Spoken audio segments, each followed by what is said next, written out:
পরিযায়ী শ্রমিকের কাজ করতে গিয়ে মৃত্যু হলো এক ব্যক্তির। ঘটনাকে কেন্দ্র করে শোকের ছায়া নেমে আসে মালদার মালতীপুর ঋষিপাড়া এলাকায়। খবর পেয়ে শোকাগ্রস্ত পরিবারের কাছে ছুটে যান এলাকার বিধায়ক আব্দুর রহিম বকশী। জানা গেছে, মৃত পরিযায়ী শ্রমিকের নাম ঈশ্বর মণ্ডল, বয়স 33 বছর। আরও জানা গেছে, পরিবারে আর্থিক অনটন মেটাতে কয়েক মাস আগে মুম্বাইয়ে পরিযায়ী শ্রমিকের কাজ করতে যায়। হঠাৎ দুর্ঘটনার কবলে পড়ে মৃত্যু হয় শ্রমিকের। বুধবার রাতে মৃতদেহ এসে পৌঁছায় বাড়িতে।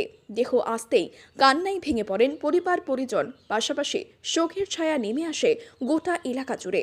শোকাহত পরিবারের সাথে দেখা করে সমবেদনা জানানোর পাশাপাশি আর্থিক সাহায্য করেন। পরিবর্তিতে সরকারি ও বেসরকারি সাহায্য পাইয়ে দেওয়ার আশ্বাস দেন বিধায়ক আব্দুর রহিম। সভা কেন্দ্রের ৭২ নম্বর ব্লকের মালতীপুর অঞ্চলের গঙ্গাদেবীতে আছে ঋষিপাড়ায়। এখানে ঈশ্বর মণ্ডল বলে একজন একবারে যুবক, সে কাজ করতো বোম্বাইয়ে, সেখানে অসুস্থ হয়ে মারা গেছে। গতকালকে তার বডি এসেছিল রাত্রে। আমরা আমাদের দলীয় নেতৃত্ব সবাই এখানে আজকের পরিবারে এসেছি। খুবই বেদনাদায়ক এবং কষ্টদায়ক এবং করুণ অবস্থা। অনেক যুবতী স্ত্রী, তার দুটো ছোট ছোট বাচ্চা, একটা ছেলে একটা মেয়ে, বৃদ্ধ বাবা আছেন বাড়িতে। একটা তার উপরে নির্ভরশীল একটা সংসার ছিল, পরিবার ছিল।